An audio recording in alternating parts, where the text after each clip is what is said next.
Good morning আৰু আজি এটা চমুকৈ ভিডিঅ' বনাওঁ বুলি ভাবিলোঁ আপোনালোকৰ কাৰণে। আপোনালোকে কমেণ্ট কৰিছিলে যে এজন ডিজেল মেকানিকৰ কাম কি বুলি, তো চমুকৈ আপোনালোকক তথ্য দিবৰ কাৰণে এটা ভিডিঅ' প্ৰস্তুত কৰোঁ বুলি ভাবিলোঁ। ইউটিউবত দিলোঁৱেই বাৰু ভিডিঅ'টো, ইয়াতো চমুকৈ বনাই দিওঁ।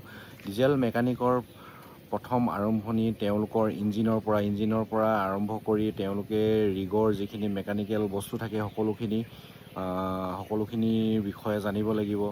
সকলোখিনি কেনেকৈ ক'ত কি হয় সকলোখিনি জানিব লাগিব। লগতে আপোনালোকে এজন ডিজেল মেকানিকৰ মেইন দায়িত্ব হৈছে আমাৰ ডিজেলৰ হিচাপ নিকাচ, কোনটো ইঞ্জিনে কিমান ডিজেল খাইছে আৰু কোনটো ইঞ্জিন কেতিয়া ছাৰ্ভিচিং কৰিব লাগিব আৰু কোনটো ইঞ্জিন ছাৰ্ভিচিং কৰাৰ পাছত কিমান ঘণ্টা চলিব লাগিব আৰু কোনটো ইঞ্জিন কিমান দেৰি চলাৰ পাছত আকৌ অফ কৰিব লাগিব, সকলোখিনি তথ্য জানিব লাগিব, বুজি পাইছে।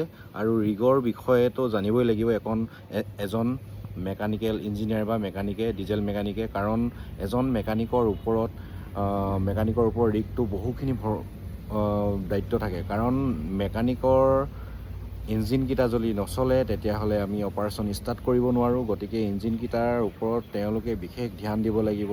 ছাৰ্ভিচিং কেতিয়া কি কৰিব লাগিব সকলোখিনি তেওঁলোকে চকু দি থাকিব লাগিব আমাৰ মেইন ইঞ্জিনকেইটাৰ ওপৰত।